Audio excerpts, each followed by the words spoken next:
those spring games, all kinds of good stuff here on a Thursday morning.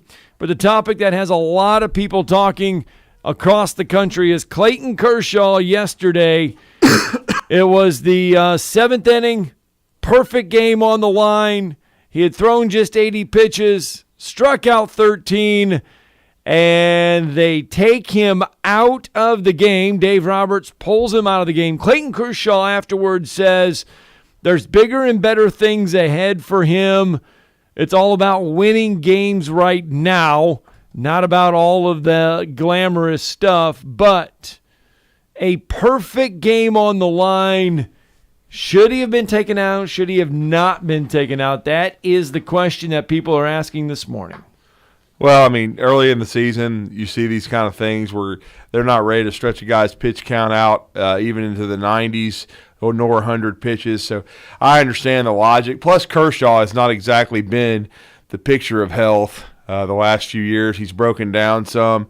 They need him to win the World Series. Hopefully they won't. I hate them. Everybody knows how big a Dodgers fan I am, but can't stand them. But, again, he is crucial for their success. He's, still a guy that's counted on as a horse to get them through the regular season. And, again, he hasn't had Tommy John or anything like that, but he has broken down some, had some arm and shoulder problems. And you want to have him as healthy as possible for the end of the season for them to win a World Series. But, again, so I don't really blame Dave Roberts and the Dodgers organization. Certainly, it'd be quite an accomplishment to go a full 9 and throw a perfect game. But if he had done that, I'm just estimating the last 2 innings. You're talking about probably a little over 100 pitches, and that's pretty significant for this early in the season. And so again, the big thing is to try to win another world championship. They did that a couple of years ago. And I know that's what Clayton Kershaw wants to do. And, again, I think that's why I don't think if the shoe had been on some other feet, whether it be the Braves or the Padres or the Giants, anyone, it's tough to let a guy try to go the full 9 and throw a no-hitter right now. Especially with spring training game. I think that's what people are. Well, even then, you got to understand too. Spring training was shorter. So it was really only a month, even shorter than usual. Right. And so you really haven't had a chance to stretch people out. If you had normal spring training since mid-February, perhaps you do, and you give them an opportunity like that. But it's just not worth it in the long run, and I don't blame the Dodgers. And if people are somebody's got a recorder out there, I know Chad's recording this show, they probably need to record it for prosperity because I'm actually saying something positive about the Dodgers. All right, so that's the topic. 256-576-4977. That is one of the big, I guess you could say, national headlines, kind of has everybody kind of talking this morning, especially last night. Because Major League Baseball, these pitchers have been only going 3-4 innings. You take them out, you see hundreds of pitchers a game. And so it's not like the old days where, Reggie Jackson went off yesterday. Reggie Jackson not happy that Clayton Kershaw was pulled, had some, I guess you could say, some words to say. He says, what's the game coming to? One of the era's best, and you take him out with a perfect game in the 7th, 7-0 Dodgers winning. Take him out. This is baseball. Please, people that have never played it, get out of its way. So that was Reggie Jackson yesterday. Want to hear your thoughts as well. 256-576-4977. Jeff in the Borough with us on a Thursday. Good morning, Jeff. How's it going, guys? Good. I just wanted to say, with the Kershaw thing, I would have let him try to get it. And then if he'd have lost, I don't know if they took out, I can't remember the whole story, but I'd let him try to, especially a perfect game. That something never happened. So hardly at all. I don't care what time of year it is. I'd let him try to get it. Opening day or whatever. Just think if he'd have pitched one on opening day. Be the only one in history. Or they had a perfect game on opening day. That's what I'd have done. And if he loses it, then take him out. But if he gets it, that's what I would have done. I mean, that's just me, though. I mean, I want to see a perfect game or no hitter, just like Bob Feller back in the day, throwing one on opening day. So, but that's just my opinion. But I didn't want to tell Drew. I know you watch Kane Ridge, some of his this year, or I guess on tape or video, or whatever. I know you remember that player Ryan Oliver, that guard I was telling you about. Which one now? The Ryan Oliver, that little guard, number 10 that they had. I told you he was really good. Oh. He signed a scholarship. He's going to junior college in Indiana. Oh, okay. You're talking about with Brandon Miller? Yeah, with Brandon Miller. Yeah. Okay, Miller, yeah. I got you now. Yeah. He signed for his junior college in Indiana. His Division II is Ben Sims University. Yes. Go. And then I don't know if you know who Trent McNair is. I know you know who his father is. Oh, yes. I saw Trent. Yeah, he played. We actually, Huntsville High competed against them. He was at Innsworth. Brentwood Academy. Pardon me. Yeah. Brentwood Academy, yeah. Yeah, that's right. Yep. He committed or signed, I can remember his junior or senior, but he's going to Palm Beach Atlantic, which is in Boca Raton. Yeah. Fort Atlantic's in Boca Raton, too. Is Division I. Palm Beach Atlantic is Division II, and they're in Boca Raton. That's where he's going to play. That's where he's going to play basketball. He's going to play basketball there. Because everybody knows his father, Steve, played for the Theisen. Of course, he got tragically killed on July 4th several years ago. Yes, he did. Yep. And everything, but that's what he's going to play college basketball there. And I know you don't know this guy's, but Rod Reed, the guy at Tennessee State, his son is a real highly thought of. I think football and basketball both. I'm not sure if he's a senior coming up this year, but he's a real highly thought of prospect too. But I did want to ask you too, what do you think about Tennessee State playing Notre Dame in 2023? Think it'll be a good game. I know it won't be on the field, but for Tennessee State, I guess it will be financially. Yeah, well, it's a money thing. I mean, I'm not surprised that with Eddie George being the head coach that they're able to make a deal like that. And again, like Scott said, it's exactly right. It's a money game for Tennessee State to pay a lot of bills. I mean, if you're paying Notre Dame, that's an HBCU that needs money. Right. Tennessee State. Well, think about this too. It'll be the first time they played the FCS school. They never had played one before until now. They never had scheduled one, and never have. So it'll be the first time they played whatever you call it, FCS or the old 1AA or whatever it is. So it'd be interesting to see, because I know they did a study a while back with the Predators, and they want to add men's and women's hockey to their sports, and the Predators told them it would be successful.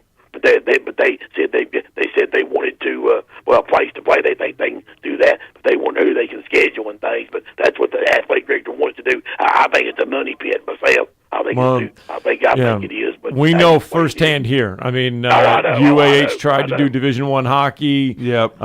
They had it for years. They canceled the program. They got enough support to bring it back, and ultimately it didn't go very well the second time around, not because of effort, but because of not being able to get into a conference for sustainability, cost, and everything. The travel especially. Just did not work. I mean, there are no Division I hockey teams south of here, so it's hard to schedule. Besides club. Yeah. True. Yeah. So true. It's an uphill battle. And to me, Tennessee State getting hockey would be a money pit there as well. I know. I agree. I agree because he wants to. I'll just real quick. He wants to make improvements to the football stadium, Hale Stadium. He's talking about suites and all this other stuff. Because I don't think he wants to play at Nissan Stadium anymore. I'll be honest with you. Of course, he's not going to be able to. They build that $2 billion stadium, because they've already proposed. And National, tell y'all real quick, they proposed to raise the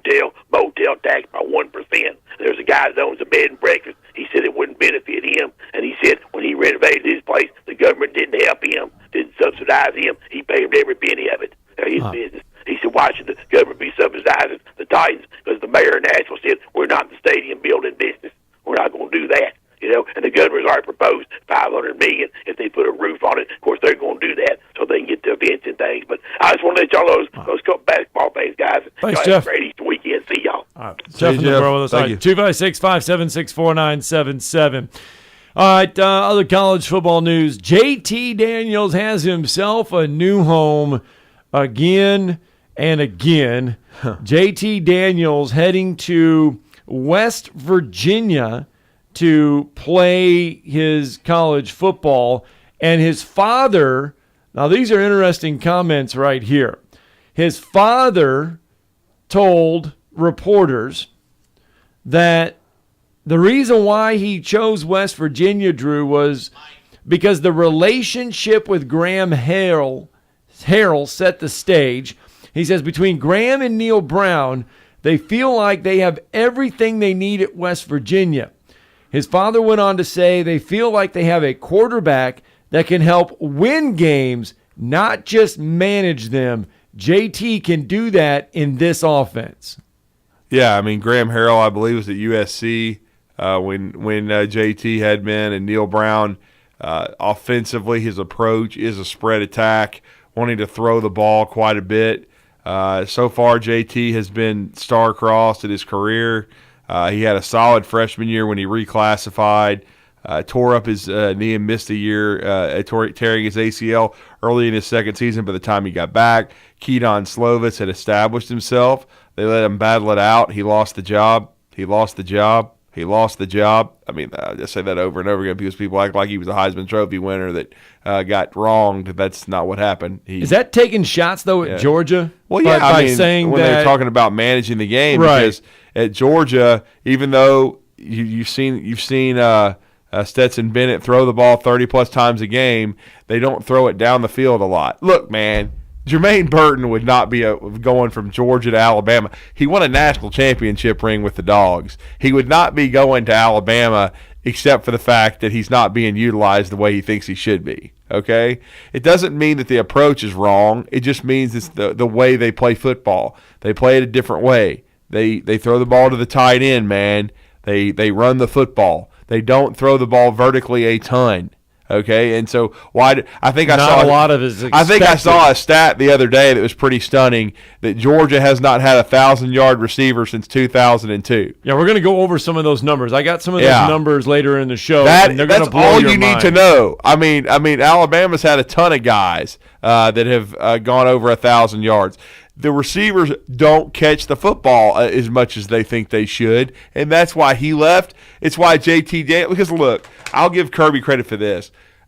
I mean, I think the expectation last year is JT Daniels was going to be the quarterback, okay? I think he was going into the season. They were going to be SEC number one. Media days. He was SEC Media Days before the pressure got to him. Yeah. The pressure got to him, answering questions, and he got frazzled. That's what we were told by Georgia people that work for the university, okay?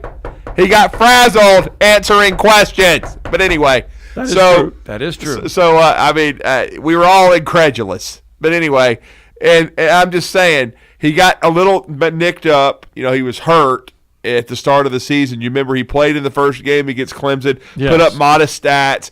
Then they put Stetson Bennett in, and they got rolling. And when they got rolling, they were undefeated until they played Alabama in the SEC championship game. And so they didn't make the change. They played JT some, but they didn't want to upset the apple cart because, and from what you were hearing, the locker room was completely behind Stetson Bennett. I don't know how loved JT Daniels was in the locker room. Okay? That's another thing people aren't talking about. True. Chemistry is a fragile thing.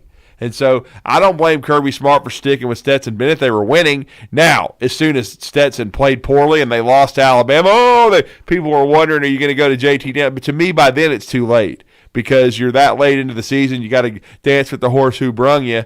And again, when then Stetson Bennett delivers a Buck Bellew, and a Buck Bellew is a compliment, a national championship, he's not going to be unseated as the starter. It's just political. Okay, is JT Daniels probably a more talented? Yes, than Stetson Bennett, but he wasn't out there. He didn't win a national championship. You don't bench your national championship quarterback because you got some guy that looks prettier that you recruited. That's just not what you do.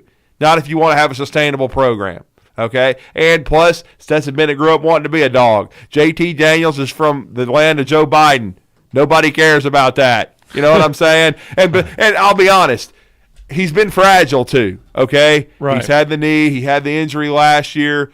When he was in there, he was good, not great in my opinion. I mean, I know if he had a game against Mississippi State where he threw for a bunch of yards, but some of it was hollow. So I don't really know how good he was anyway. And Stetson Bennett played well. He earned the job. He earned the respect of his teammates. He's the guy. So to me, as soon as JT Daniels graduates, hey, man, you did your job, man. You did the job in the classroom. Go somewhere else. I got a question, though. If he is so good, no disrespect here if there's any Mountaineers listening to me, why is he going to West Virginia?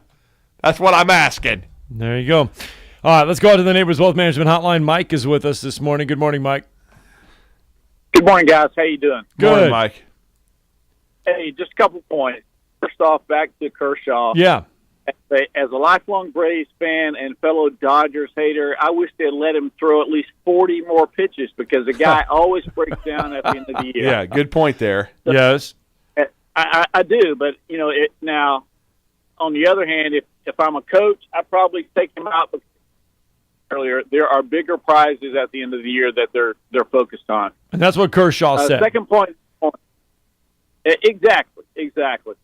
Second point, I got to tell you, I'm a little bit concerned with my Bama receivers. If you go back to the 2 games we lost last year, A&M, 2 touchdown passes dropped, plus Mechie dropped the second down pass on the last drive. Otherwise, A&M never gets the ball back. And then, of course, the national championship, we dropped passes again. And so I'm hearing they're doing the same thing in the spring games.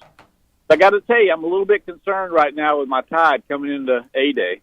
Well, I'll just say this, and the drops are mostly centered around JoJo Earl. He had a couple of, big-time drops that cost him big plays. I mean, and then they had another 1 or 2 that went through some hands, but I don't think it's just a problem that's permeating throughout the entire room. Certainly, and again, it's the spring. It's going to happen. Guys are competing. I want to see how they respond to that. I want to see what JoJo Earl does by the fall. Because, I'm telling you, JoJo, it's crucial for him right now. He needs to earn a job because I still think there's a good chance Tyler Harrell ends up at Alabama from Louisville. And so that's going to be another, to me, guy coming in to take a job. And then you got Isaiah Bond coming in. You got Chaz Preston. You got Kobe Prentice. You got a lot of talent. And you've already got the Kendrick Laws and the Aaron Anderson. So if you're a guy that's been in the program, you better assert yourself if you want to be in the rotation. Because to me, if Tyler Harrell comes, it's going to be the top 3 are going to be him, and then Ja'Cory Brooks is not practicing. And so you've had a chance to try to assert yourself when he's not on the field. He'll be another guy that's going to start, no doubt in my mind. And then, of course, Jermaine Burton. So, and then Trayshawn Holden with his experience, he's the leading returning receiver. He would probably likely be number 4 right now. So JoJo Earl and some of these cats, they better start producing and catching the football, because if not, they might end up in the transfer portal because Alabama's going to keep recruiting. I don't think they'll sign a big receivers class in this cycle. They might sign 2, but again, it's and then that Jermaine Burton and even Tyler Harrell, they could end up being one and dones and go to the NFL. But still, you have to take advantage of opportunities. And you're right, Mike. Dropping the ball right now is not a great situation when you have guys like a Ja'Cory Brooks that's not there, and you're trying to earn the confidence of the coaching staff. Hey, what are you hearing then about Christian Leary, who I keep waiting to see step out, and Teo Jones-Bell? Well, Tyu is another one. I'll be honest. I give him kudos for staying and competing. I would have thought he would have left before the spring and tried to go to another school. I still wouldn't be shocked if he leaves after spring, because I don't think he's caught a ton of balls in the scrimmages. And then when you look at Christian Leary, I like him. I think he's got a lot of speed, but he's kind of in the same boat as JoJo Earl. When you get your reps, man, you've got to make some plays and take advantage of it. And I don't know. I just think it's going to be really interesting fall for guys like him and JoJo Earl, because you've got younger guys coming in behind you who are talented as well. There's only so many reps, and even with a guy like Bryce Young throwing 40 passes a game, man, there's only so many, guys that are going to be in the rotation. So it wouldn't shock me. These are kind of the bend in the road, or the fork in the road years for JoJo Earl already and Christian Leary. You either take advantage of an opportunity and set yourself up for being a bigger part of the offense in 2023, or you move on. All righty. Well, I appreciate it, guys. Y'all have a great day. Thanks. You. All right, let's get that first break in. When we come back, we will mention some of these not bizarre, but interesting Power 5 offensive streaks that are good and bad. And some of them may surprise you, some of them may not. Plus Nick Saban on the Rich Eisen Show, and tell him the AP. You're listening to Talkin Ball on 97.7 ESPN, The Zone. Good morning. It's a pretty easy ride this morning. Traffic at a heavy level all across the valley, but we don't have anything on the board accident-wise. No stalls or traffic signal headaches to report. Great summer start at the Y with overnight and day camp at Camp Chalky on Lake Guntersville. Kayak, zip line, go on the giant swing or even the blob. Open house the 24th. Chalky.org or call the Y. Captain Nick in the North Parkway Popeye Skywatch Traffic Center. The world champs are back. The Braves are out to defend their world championship. And behind Matt Olson, Ronald Acuna, Dansby Swanson, Max Fried, and this loaded 2022 roster, a repeat is within reach. There goes Ozzie, 2-2 on the way, hit well. Deep center field. Might have ourselves a tie ball game. You betcha. And we'll bring you every huge moment of the Braves 2022 season right here on the Atlanta Braves Radio Network. SportsMed is the official team physicians of the Rocket City Trash Pandas. And if the pros trust SportsMed, you can too. SportsMed provides every service you might need for complete orthopedic care, specializing in orthopedic surgery, sports medicine, joint replacement, spine surgery, neurosurgery, and podiatry. And they offer their own brace shop, in-house full-body MRI, physical therapy, walk-in clinic, and so much more. 4 locations and on the web at sportsmedalabama.com. Hey, Bobby White from Woody Anderson Ford back again to talk to you about how easy it is to make a custom factory order. Just click WoodyAndersonFord.com, hit the top banner, then start making your selections. It's really simple, and you'll end up with the exact vehicle you want. Not only is there no extra charge to custom order, but at Woody Anderson Ford, we'll take 5% off MSRP on top of any additional factory rebates on the 2022 F-150, Bronco Sport, Explorer, Expedition, and Ranger. Another option for you is a certified pre-owned. We have over 100 Ford Blue Advantage certified pre-owned models to choose from. Our Ford Gold certified are low mileage, gently used with great warranties. They've passed a 175-point inspection by certified technicians and come with a 24-hour roadside assistance, plus a full tank of gas and a fresh oil change. Also, don't forget our service department is offering a free pickup and delivery when it's time for your next Ford service. Woody Anderson Ford, Jordan at Sparkman. Hope to see you soon. The internet is everything. Actually, everything. And with WoW Internet, everything is good. Good streaming, good shopping, good gaming. And with an extra reliable connection, it's all good all the time. Get super fast gig speed internet from WoW for only $49.99 a month. Plus get $300 on us when you sign up at Wowway.com. Wow, that's good internet. Limited to new customers with autopay and paperless billing. Subject to change. Terms apply. The PGA Tour's Korn Ferry Tour is coming to the Rocket City. Join us at the Ledges for the Huntsville Championship, April 29th through May 2nd. Experience the beauty and drama of the course firsthand. Witness golf's rising stars chase their PGA Tour dreams. Cheer on the future of golf up close and personal. Tickets are on sale now at HuntsvilleChampionship.com. Greeny with Mike Greenberg. This is Mike Greenberg. Be sure and download the app today. Just search for 97.7 ESPN and listen to my show every weekday right here on 97.7 ESPN The Zone.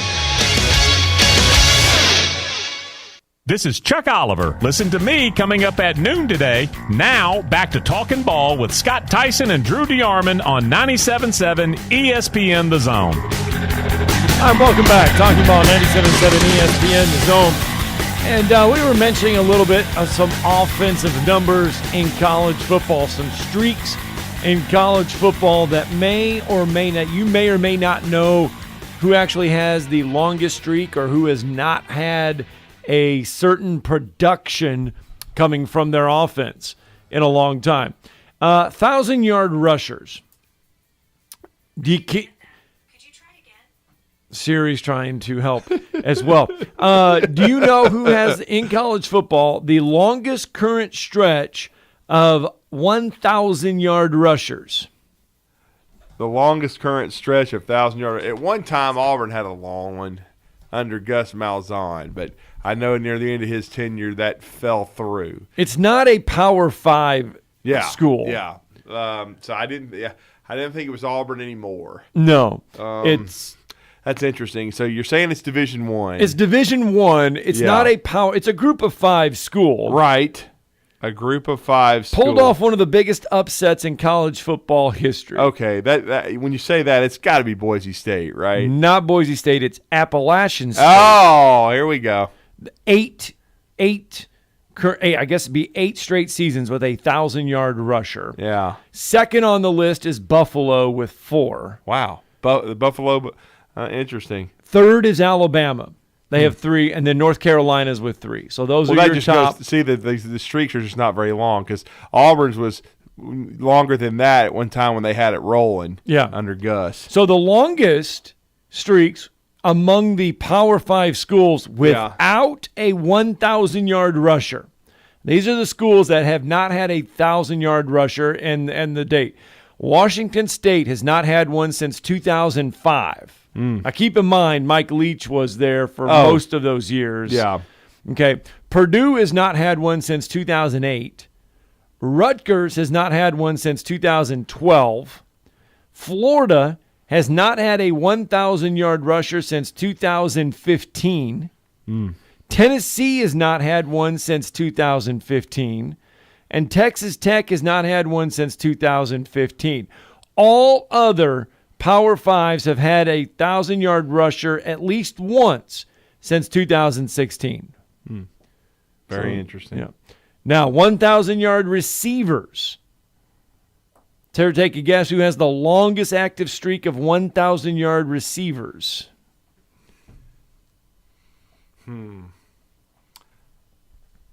Alabama? No. They're second on the list with 4. My other guess would have been USC. Memphis. Wow. 6. 6, huh? Third is North Carolina with 3. Oh, okay. The longest streak without a 1,000-yard rusher. This is interesting. You mean receiver? Receiver, yes. There are 17 schools on the list. Yeah. 5 of them are from the SEC. That is what's more surprising. Yeah. Auburn, 1999. Crazy. The last person to have it was Ronnie Daniels. That was my guess. I was going to say, was it Ronnie Daniels? Yes. When he was like a 25-year-old freshman or something.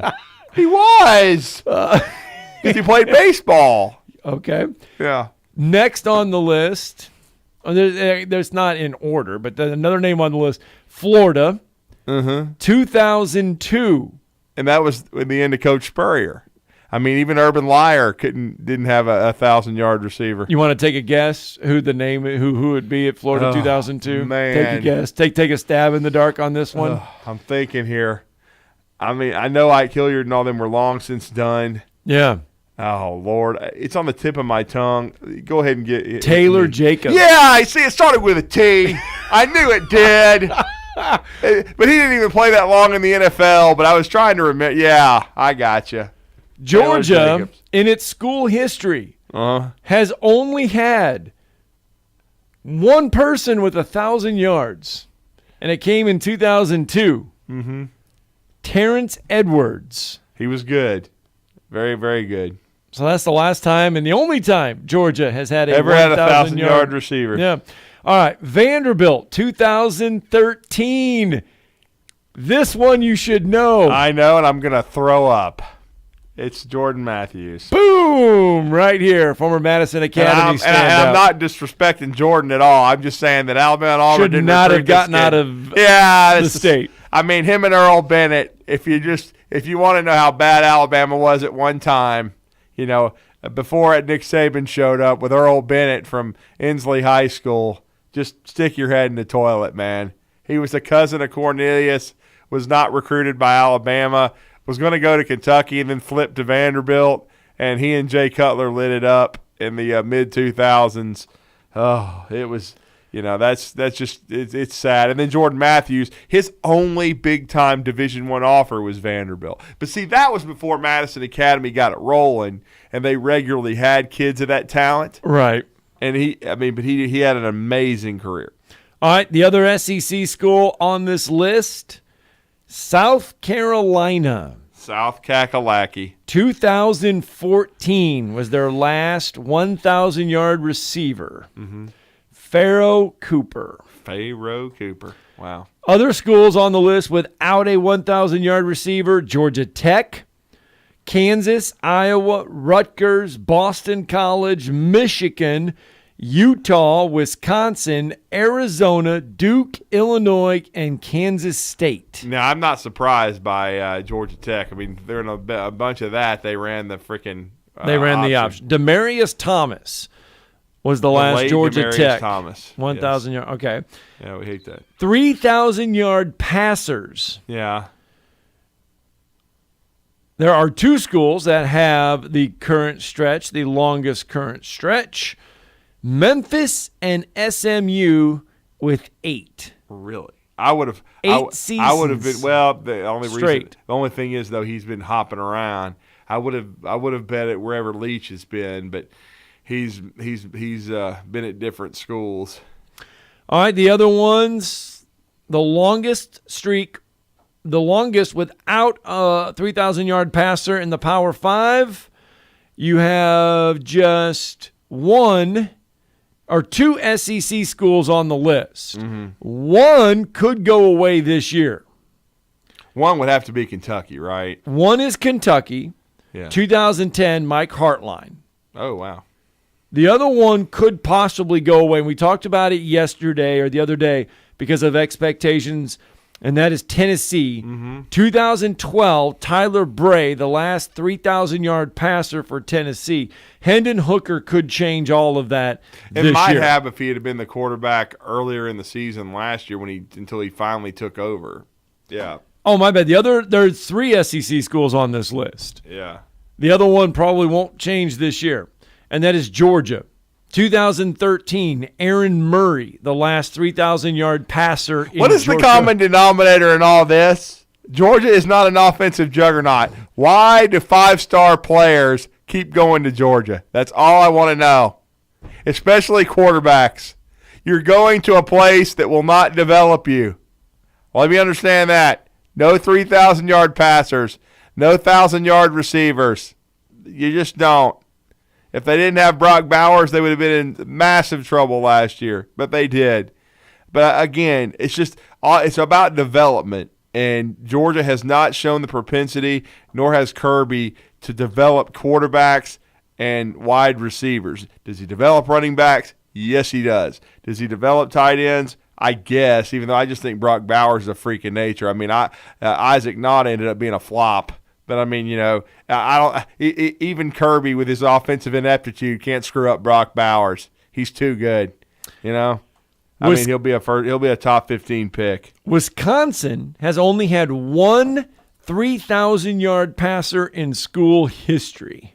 Russell Wilson. You got it. There you go. And remember, Russell Wilson, he got run off from NC State. It came down between Auburn and Wisconsin. Yeah, I know. That was the year after Cam Newton, man. Yep. He almost went there. Yep, he almost ended up at Auburn. Ends up going to Wisconsin and throws for over 3,000 yards. The only one in Wisconsin history. Syracuse has only had one 3,000 yard. Saved Gene's career. That's kind of what I was thinking. Well, I mean, they might it would have given him another couple years. It would have given him at least some more equity. I don't know. Yeah. I mean, they totally fell apart in 12, but who knows? I mean, because I think they were putting a lot of stock into trying to get rid. They could have got Russell Wilson. I think they were putting a lot in there, and when they didn't get him, they were kind of left empty-handed. Nobody really knew until he got to Wisconsin how good he was. Because he was a good player at NC State, but he was also a two-sport player trying to play baseball.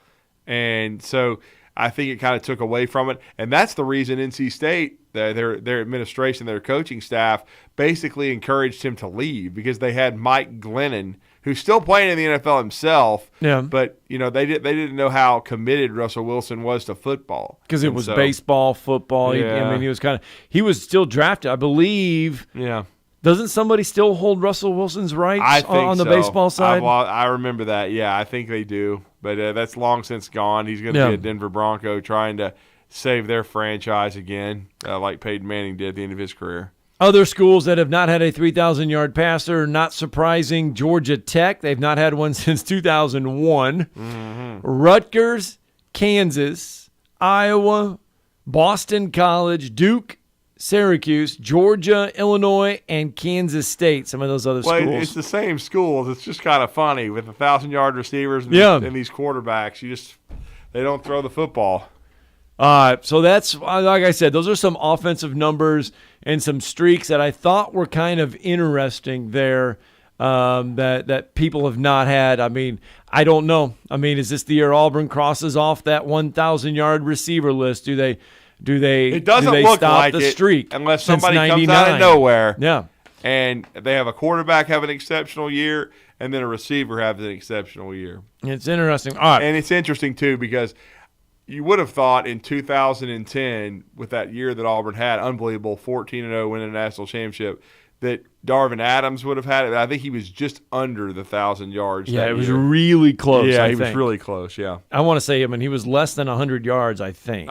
Yeah. All right, let's get a break in. When we come back, Nick Saban will share some thoughts on NIL. You're not going to want to miss these.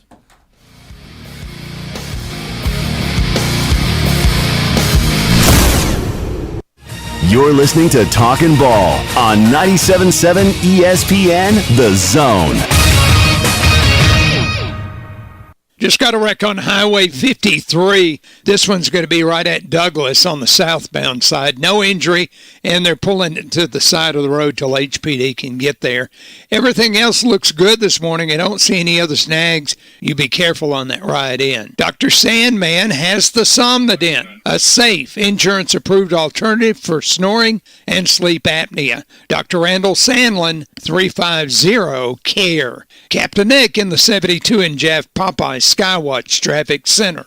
T-minus 3, 2, 1, Trash Panda Nation, ignite the fun, let's rock it. The Rocket City Trash Pandas continue their first homestand of the season tonight against the Pensacola Blue Wahoos. Not only is tonight happy hour, but it's also the first giveaway night of the season. The first 2,000 fans 18 or older will go home with a Trash Pandas commemorative pint glass. Get your tickets now at TrashPandasBaseball.com. Trash Pandas Baseball.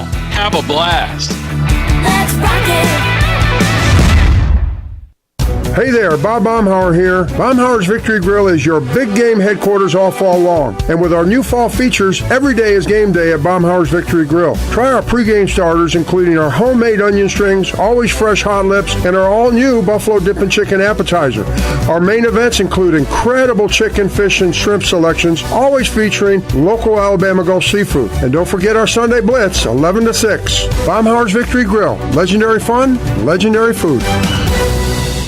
Ann Adams with Berkshire Hathaway Rise Real Estate is the one name to know if you're buying or selling real estate. With years of local experience, Ann Adams offers buyers in-depth knowledge of the local housing market and will narrow available properties down to those you'll be interested in so you can save time when shopping for your new home. If you're ready to sell, Ann offers a seamless process using accurate pricing and expert negotiation skills to make sure you get a fair price for your home. Call Ann Adams today at 256-337-2625 or log on bhhsriserealestate.com. New message. Hey, girlfriend, it's Carol from jury duty. We never actually spoke, but I saw you ordered the same hoagie as me at lunch. What are the chances? Anywho, I heard you just got a boat. We should totally grab some hoagies and take it out for a spin. When you get a boat, you also get new friends. Make sure Progressive's one of them and get coverage today for as little as $100 a year. Do I want to feel the wind in my hair? Guilty as charged. Oh, seriously, let's ride on your boat. Progressive Casualty Insurance Company and affiliates. Annual premium for basic liability policy not available in all states. When you call most roofing companies, all you'll hear is, you need a new roof. Not when you call Fleming. At Fleming Roofing and Restoration, we're focused on your needs, whether it's an easy repair or a full roof replacement. Folks around here have trusted Fleming since 1965 for all their residential and commercial roofing needs. And as the area's storm damage experts, Fleming knows all the ins and outs of the insurance claims process. Log on FlemingHSV.com to schedule your free estimate today. Fleming Roofing and Restoration. We show up.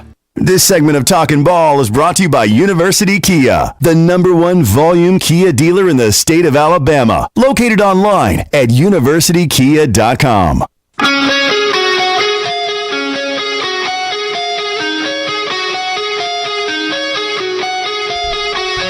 Hi, welcome back. Talking Ball 97.7 ESPN The Zone.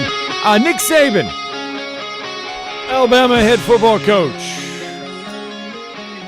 I don't want to say he's causing a wave or causing a storm, because Dabo Swinney, Jimbo Fisher, Nick Saban, just add Nick Saban to the list of coaches making some really not outlandish, but making some very poignant comments when it comes to name, image, and likeness.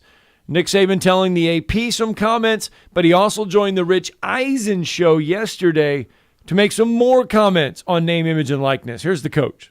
A quote that clanked around quite a bit amongst all of the media came from Dabo Swinney up in Clemson. I'm wondering what you think. He said, quote, "I think there's going to be a complete blow-up and restructuring of all of college athletics, especially football, and there needs to be." And that was based off of a conversation he was having in regards to NIL. Would you agree with that assessment of the sport, Nick Saban?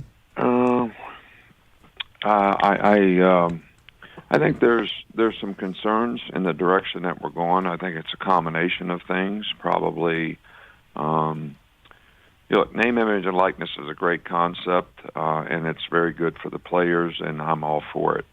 And I think the whole idea of the concept was that players had the opportunity to go out and create opportunities for themselves and use their name, image, and likeness to make money. Well, we all got to work when we went to college, so I didn't see anything wrong with that.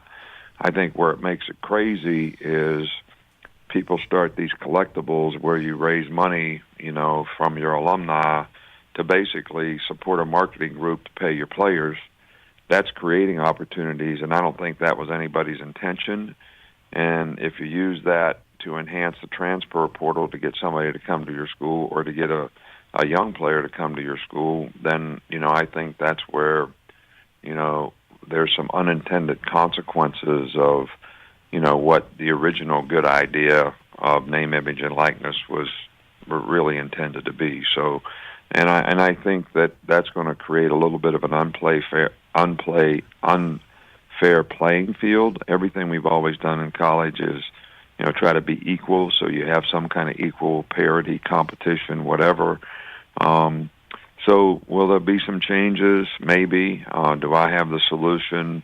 No. But I think that it's a little bit of the wild, wild west right now, and I think that's what people are trying to, bring under some kind of control so that we don't let things get away from us, and it doesn't impact opportunities for other students.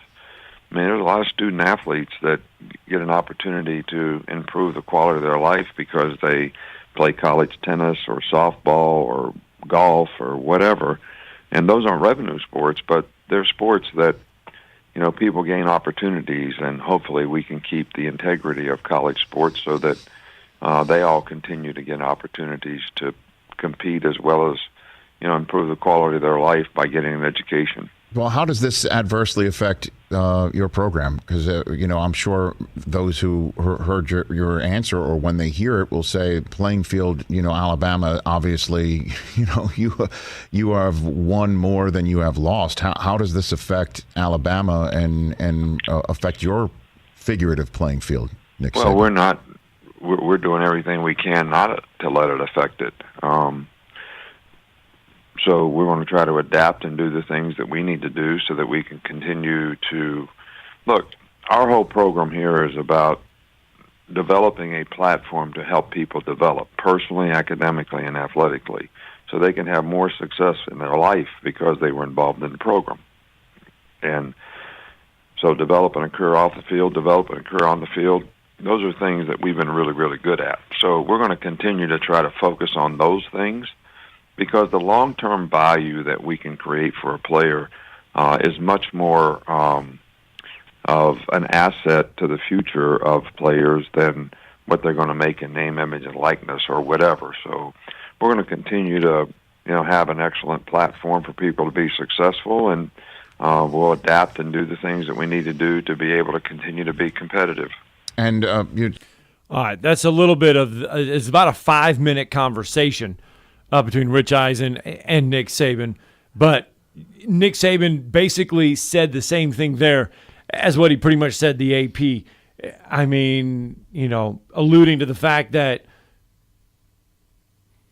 name, image, and likeness was not meant to get kids Hawaiian vacations and 500 cram before they ever take a snap. Yes. Alluding to that. Read between the lines and listen to what Nick Saban was saying. That's exactly, it wasn't meant for recruiting purposes. No. They ought to just call this the ATM rule. That's what it is.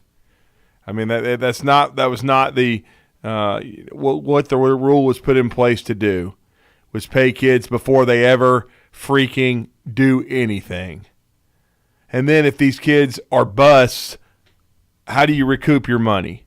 Okay? You're taking a huge chance.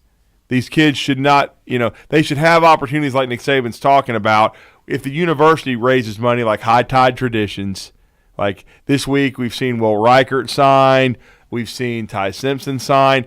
That's going to be evenly distributed. But Ty Simpson hasn't taken a snap yet in but college again, football. it's the evenly distributed part. Now, once he does take a snap, if he becomes the quarterback after Bryce Young and he throws for 4,000 yards and he wins a Heisman Trophy, you're going to make the Bryce Young NIL money. That's great.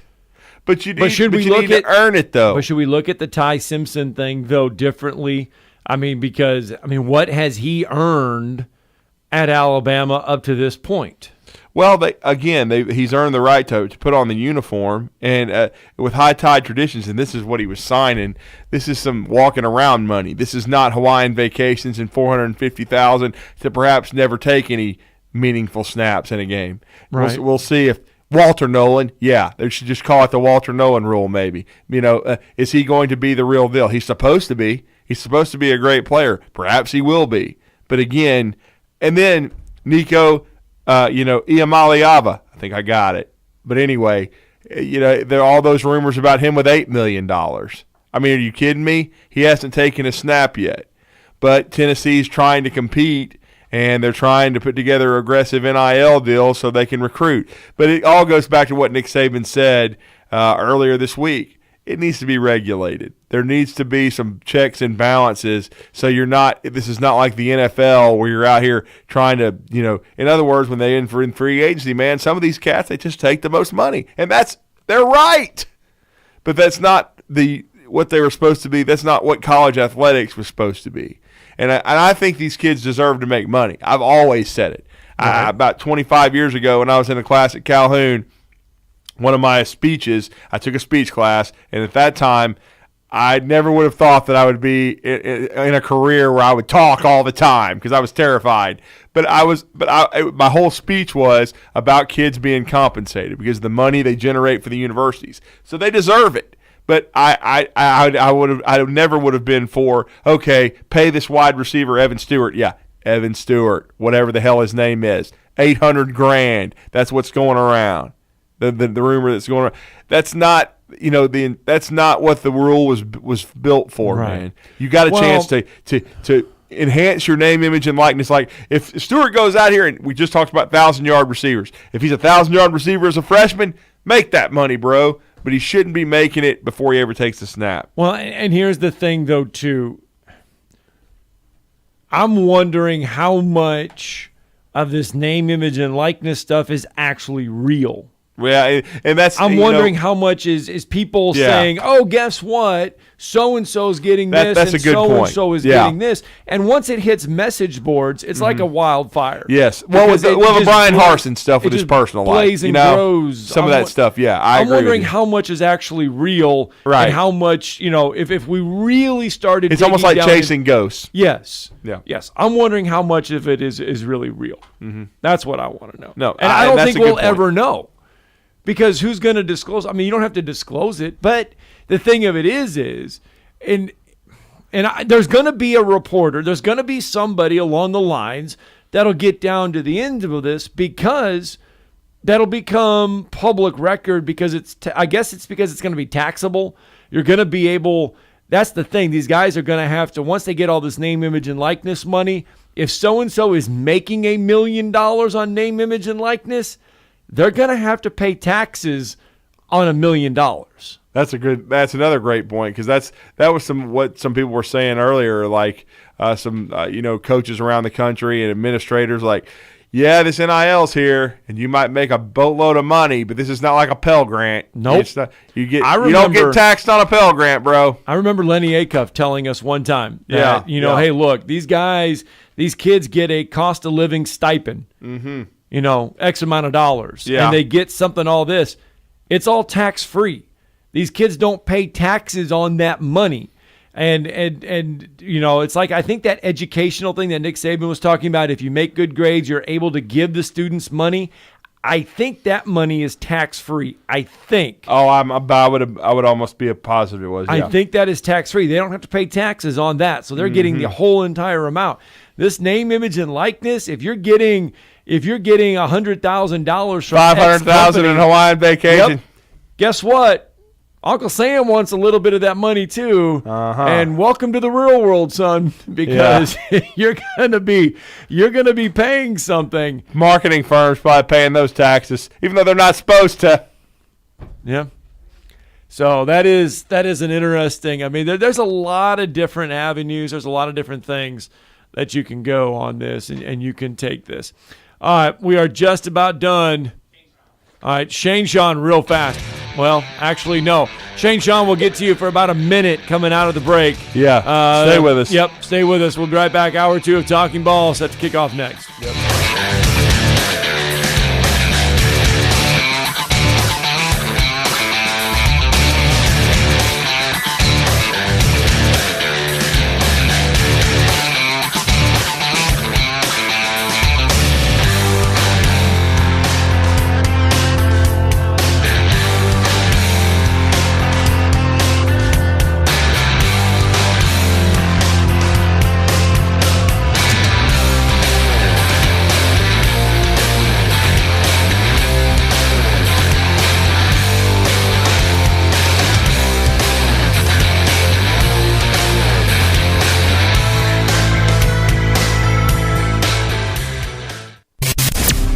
Champions are back, and you can only hear them right here. And Atlanta's ready for a huge 2022 season. Hit in the air to deep right field. This one's heading back towards the wall. This ball is gone! A tie game! Tonight, the Braves roll out for their first road trip of the season as they take on Fernando Tatis Jr. and the San Diego Padres. Braves Radio goes on the air at 6:55 Eastern, 5:55 Central on the Braves Radio Network. If you need a car, McCurry Motors is ready to put you in a quality vehicle, and in-house financing is available. If you have a job, McCurry Motors will work with you even if you have a bankruptcy, divorce, or bad credit. Visit McCurrySaysYes.com. Every car comes with a warranty, and they report to the credit bureau. With 2 locations, Highway 72 in Athens, call 256-230-0232, or Max Luther Drive in Huntsville. Call 256-713-0575. WZZN, Union Grove, Huntsville, Alabama. 97.7 ESPN, The Zone.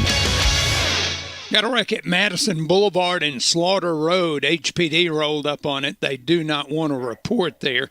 And we got 53 in Douglas. That one's got southbound blockage. Actually, they pulled to the side of the road, so it may not be slowing traffic down too bad. And we got Nance Road in Capshaw. Apparently some power line damage there. Utilities asking HPD for traffic control. Officers, construction workers, and first responders put their lives on the line every time they step on the roadway. Why not make it safer for them? Move over. It's the law. Captain Nick in the Jordan Lane, Popeyes Skywatch Traffic Center. From the Fox 54 Weather Center, I'm Chief Meteorologist Jordan Dressman. Honestly, not a bad Thursday across North Alabama, southern Middle Tennessee. Plenty of sunshine, though we are going to be cooler on the backside of that cold front that moved through the area last night. Temperatures only climbing into the mid and upper 60s, a few degrees below where we should be this time of year. Dropping into the mid and upper 40s as we head into the overnight, early into your Friday morning. Partly sunny sky for your Friday afternoon. Temperatures back in the low and mid 70s, only dropping into the mid and upper 50s as we head into the overnight, early Saturday morning. I'm Chief Meteorologist Jordan Dressman on your home for ESPN Radio, 97.7 ESPN The Zone. This is Brent Musburger's VSiN Action Update on 97.7 ESPN The Zone. Heads up, sports bettors. Right now you can try VSiN All Access free for 30 days with no credit card required. Visit vsin.com/free month to sign up now. Baseball, the Braves at the Padres tonight. Charlie Morton starting game 1 for Atlanta against Joe Musgrove. Both money lines at -110. The over-under at 8. The Braves 3-4 on the season. The LA Dodgers off to a 3-2 start. After 1 week, they haven't given up their spot as the favorite to win the World Series at +450. The Blue Jays now second at +800, and the Astros +950. The UFC Lightweight Championship on the line at UFC 274. Defending champion Charles Oliveira taking on top-ranked contender Justin Gaethje in the main event set for May 7th in Phoenix. Oliveira the early favorite at -155. The challenger Gaethje at +125. I'm Trey Westerberg, 97.7 ESPN The Zone. Log on today, 977ESPN.com.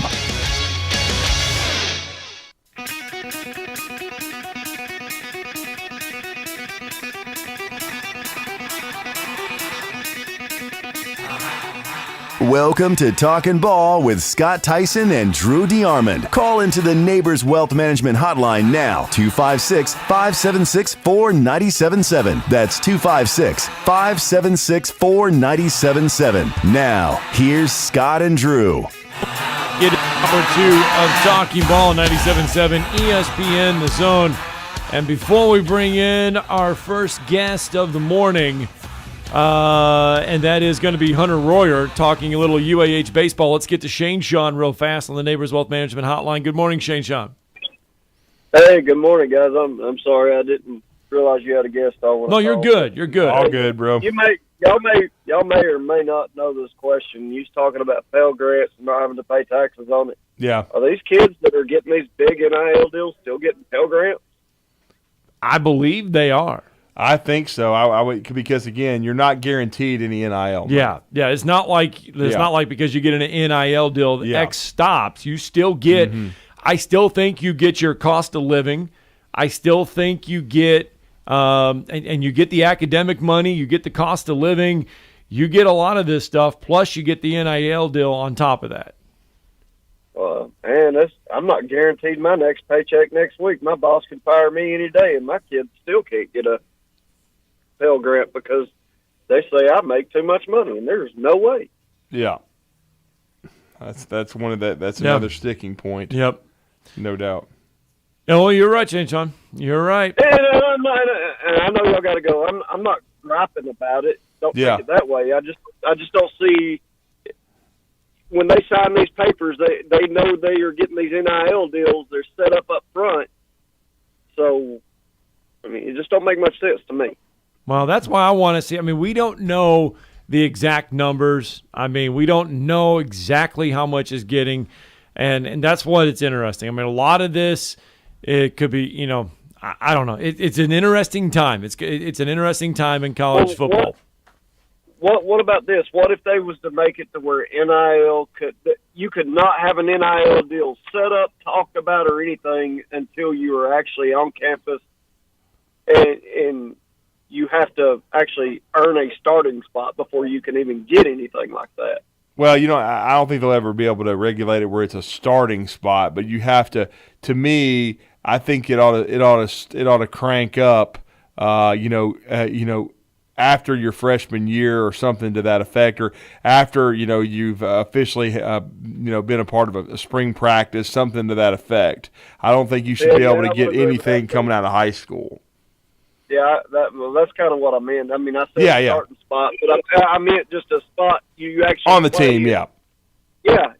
Somebody actually sees your value and then offers you a deal. Mm-hmm. Yep. Agreed. All right, guys. All right, thanks. Thank you, man. All right, let's get on out. Let's stay on the Neighbors Wealth Management Hotline. Let's bring in our first guest of the morning. We're not going to continue. I'm sure he's got opinions on it. Oh, I'm sure. I'm sure.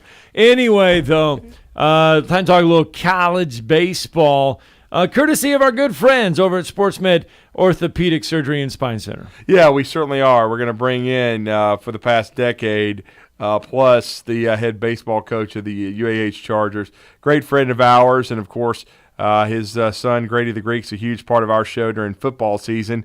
But UAH, when we last spoke with Coach Royer, they were going to Carson Newman. They did not get the result they wanted on the road that day, but they had a great weekend at Charger Park against Mississippi College, winning 3 close ball games, pitched very well, holding Mississippi College to 7 runs in the 3 games total, and we're able to get 3 big GSC wins. And we're going to talk some UAH Charger baseball now with Hunter Royer, who's with us this morning on the Neighbors Wealth Management Hotline. Coach, welcome back. You were Drew and Scott. How are you? Doing good, guys. How are y'all today? We are doing well. You know, the last time we talked, you got a big series. You got a win, and you ended up coming up with a MASH unit and more players going down. Just want to make sure that we didn't lose any more players this week. Yeah. No, we hadn't lost anybody this week, but, hopefully we actually got a couple guys trying to come back, but, they've been out so long that with 3 weeks left in the season and the term, it's kind of hard to work them back in, but got some guys trying to battle back. Yeah, well, that's good. It's always good to be able to add more guys potentially down the stretch. As you said, this baseball season, it's like an avalanche. It goes by so quickly, only 3 weeks left. But you had to be proud of the way your team played to get yourself steadied a little bit in that series against Mississippi College, Coach. I know you had been optimistic about how you thought the pitching was going to turn the corner. It seemed to be the biggest key in that 3-game sweep. Yeah, we've been swinging it really well, but we pitched it extremely well that weekend. I mean, our starters went deep in the ball games, and the guys that came out of the pen did extremely well. And that's what you got to have. We all know this game revolves around the guy on the mound. I mean, you can swing it, but if you don't have pitching, it doesn't matter. And those guys have done extremely well. Even in the last weekend, our starters pitched well for 2 games, and We got West Georgia shorter and West Alabama left, and we're all 3 in kind of the 4 in kind of the same position. So hopefully we'll keep pitching as well this weekend. It's got to feel good though. 5-2 in your last 7 games. Playing that's got to be. That's got to be. Yeah, I mean, with guys now that are probably have gotten more playing time, have grown up a little bit, getting more and more used to Gulf South Conference play, Gulf South Conference pitching. 5-2 in your last 7 has a good ring to it. It does. And, I'm proud of the way they played. We've fought through some adversity, and these guys have they've played well probably the last 15, 16 games, and it's been tough. I don't think people understand sometimes how tough this league is. I mean, it's really tough. I mean, I think I tell people all the time. You talk to scouts, and it's probably one of the top 2 Division II baseball leagues in the country, and it's tough to go every weekend, and you can't take any games off, and these guys have battled through it, so hopefully we'll keep playing well down the stretch. Well, and then I know you didn't get the series win, Coach, but it's always tough to go to Pensacola and play West Florida, and it really, the swing deal is you lost a heartbreaker a little bit in Game 2, 2-0 in a pitcher's duel. You win Game 3, 6-5, and bounce back. I know in Game 1 you guys lost 14-7, but again, almost a series win. And when you're playing on the road in Gulf South Conference play, it's about winning series. It's really about winning series throughout the regular season at home and away. But again, you nearly pull out a road series at West Florida, which I don't know. What did you kind of take from that weekend? Well, like a few times this year, the first thing I took away is we very could have easily have won 2 games. We could have won Game 2 and Game 3. We very easily could have got swept. That's how close it was. But the thing I take away from it, Sunday was must win.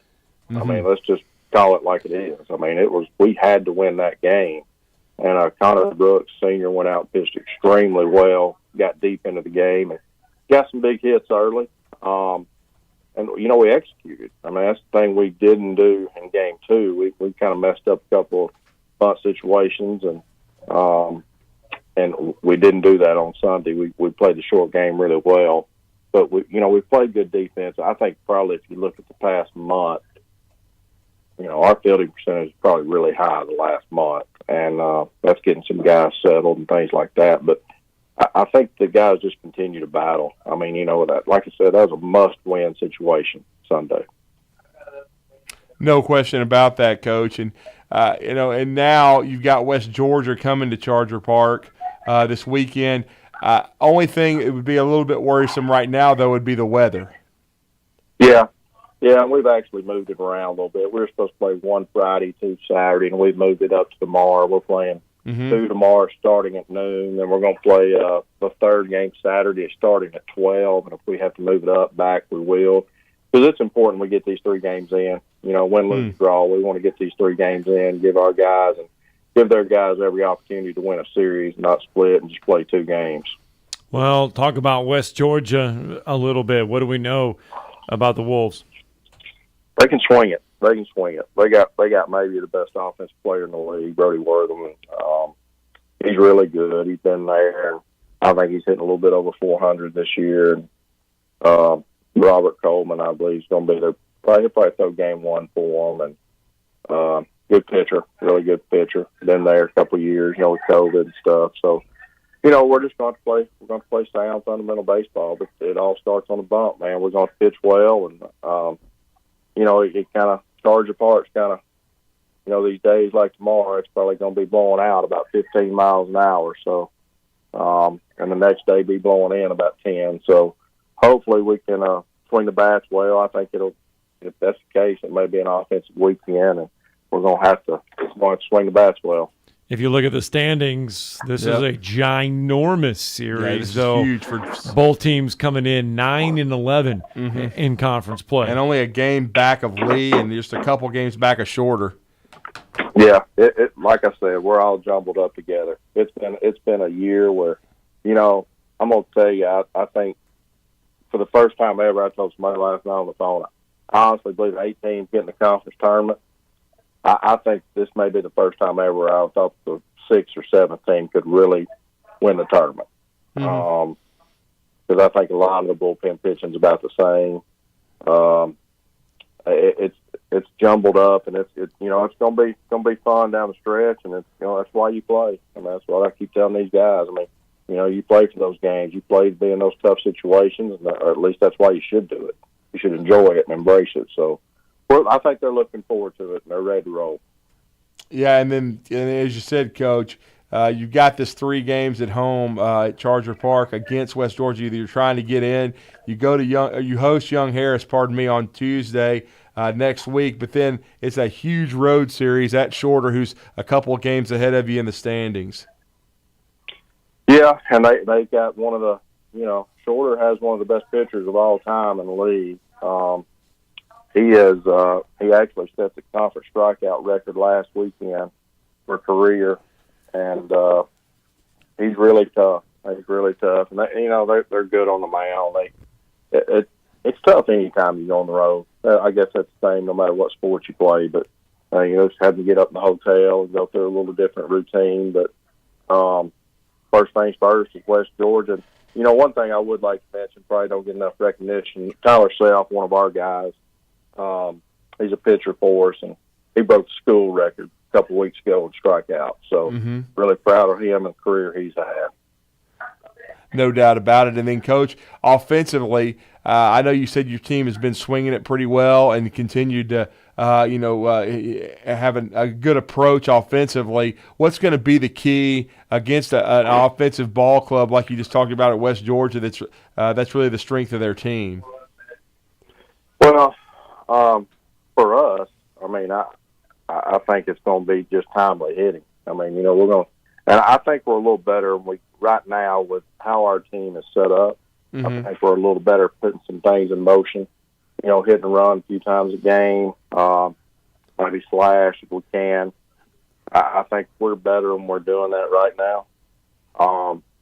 For us pitching-wise, I mean, we can't they're good through the lineup, but I'll tell you this, when runner on second, nobody on first, we can't let Brody beat us. I can tell you that.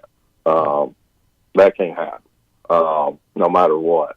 So I don't care if we have to walk him or what we got to do. We cannot let him beat us. I think I'm a little worried. not worried because I think we stack up well in the conditions. But when it gets blowing out, like they say, it may be blowing out. It better keep it down, or it's going to be a long day for somebody. So we're just going to play well and keep grinding.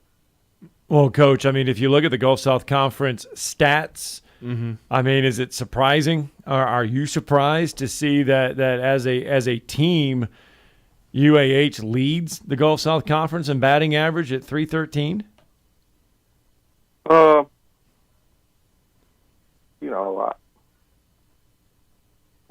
Maybe a little bit. Like I said, we swung it well. I mean, we got some guys that are capable. We just had some guys step up. I mean, Jeff Hunter's a guy that, came from Decatur Heritage and, played sparingly through the years, and I think he's hitting a little 300, 7 home runs. Jackson Lindsay's a freshman that would have played a lot, but he's played and started every game. And I think he's hitting 348 or something like that. So, a little bit surprised, but at the same time, we got some veterans in there. I think what the injuries really did to us, to be honest, is it probably knocked out 20 home runs, 25 home runs total. And then it also negated some of our speed because we lost 2 guys that could really run to go in there with Garrett Bodine, and that changes the whole complexion of offense when it takes away 3 guys that can run. So that's really what it did, and that hurts. But like I said earlier, I'm proud of the guys battling through, and hopefully we'll keep it going. Well, and Coach, when you look at these standings and you got 3 weeks left, if you have 3 good solid weeks and you can win some series, you can move potentially into the top 5 in this league in the standings pretty quickly. There's no doubt. I mean, you can go from 10 to probably 5, like you said, and maybe, depending on who some people have, maybe all the way to 4. I know that sounds crazy, but I think it's not out of the question. It's not out of the question. Like I said, it's all jumbled up. And a lot of these teams still play each other, and it's going to be interesting. It's going to be a typical GSC season. Yeah, and I know last year the conference tournament was crazy, and in the GSC, the league is so good, but as you said, this year it's more wide open than usual if you think maybe the 6th or the 7th seed's got a legit shot. I do. I really do think they got a legit shot, and I think the big reason that's just I think everybody's bullpen's about the same. I don't think there's a lot of difference in the bullpen. A couple teams got a little better started pitching, but I think that tournament, it wouldn't surprise me. You look at that tournament in 3 or 4 weeks, and there might be a 20 to 16 game in Game 5 or Game 4 and championship game day like that. I know that's crazy, but I think it's very capable of that happening. Well, no question. And then as we're the last couple of minutes with you, this is Hunter Royer, the head baseball coach of the UAH Chargers. I know Tyler Self's going to be huge on the mound for you. As you said, he just set the all-time strikeouts record, and this is a proud baseball program since the mid-'90s at UAH. Who are a couple other arms that's going to have a good weekend for you, and really a good doubleheader starting tomorrow against West Georgia? Well, Connor Brooks will be another starter. He's a senior, and he's had a nice year. Right now, the other guys, Wells Deloney has been here. He's battled through some injuries. Cody Kaiser, whether we start him or he comes out of the pen, he had a great year for us last year. And then, Will Holdland's a left-handed pitcher out of the pen. Tanner Giles, guy comes down under out of the pen. And then Trey Rice. There's a list of guys. I'm telling you, we could throw 12 guys. We got a couple lefties in there we just bring in for left-on-left matchup. So it's going to take a full team effort. No question. And again, Coach, for those that didn't hear the beginning of your segment with us this morning, I know you said due to weather you guys have moved it around. Tell everybody the updated schedule of this 3-game set with the West Georgia Wolves. Yeah, Game 1 will go tomorrow, Friday, 12 o'clock. Game 2 will follow about 30 minutes after. And Game 3 is scheduled to start at 12 on Saturday, and it may move up or down back. Just depends on the rain that's coming in, but it's a big weekend for us. We got alumni weekend for us and softball, and we're expecting a big crowd out. It's going to kind of mess it up a little bit because we were supposed to play at 5 today. I know I had a lot of guys coming in town late today for the weekend, but hopefully it won't mess up too much. Won't get rained out. Get to see a lot of those guys. That's probably my favorite part of coaching is those guys coming back and hanging out and getting to see them and spend some time with them after the games. Yeah, no doubt, no question. With as much as you've meant to UAH baseball as both an assistant and now the longtime head coach. But, Coach, we wish you all the luck in the world against West Georgia starting tomorrow at noon due to weather being moved up. A huge GSC series with the Wolves as you try to move up in those standings and solidify your spot in the 8-team conference tournament. But good luck to the Chargers, and we appreciate your time. Well, guys, I appreciate you. Appreciate everything you do for sports in the area. We'll talk to you soon. Thanks. That is Hunter Royer, UAH head baseball coach. And, of course, these interviews that we do with Hunter Royer as well as Les Studeman over at UAH, all brought to you by SportsMed Orthopedic and Spine Center. Give them a call today, 256-881-5151, to experience that SportsMed difference. SportsMed Orthopedic Surgery and Spine Center, dedicated to providing care that improves lives, as SportsMed is the official training provider for the UAH Chargers. Both softball, baseball, lacrosse, basketball, soccer, all the sports over there, track and field at UAH. Let's get that break in, because when we come back, Vince Ferrara will join us as we crank up some Tennessee baseball.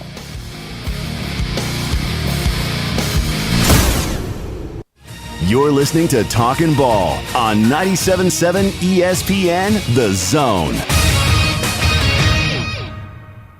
Find your rhythm, feed your rhythm at Rhythm on Monroe. Not just a great restaurant and rooftop bar, but the perfect spot to relax and take in a beautiful scenic downtown sunset on the rooftop or patio. Enjoy Chef Becky Vibbert's fresh and delicious fan favorites like braised beef short rib sliders, seasonally inspired fresh salmon dishes, crispy Brussels sprouts, and fresh baked peach walnut cobbler or chocolate chess pie. Open daily at 4 p.m. with brunch from 11 to 3 on Saturday and Sunday on the corner of Clinton and Monroe in the Von Braun Center. Follow Rhythm on Monroe on Facebook.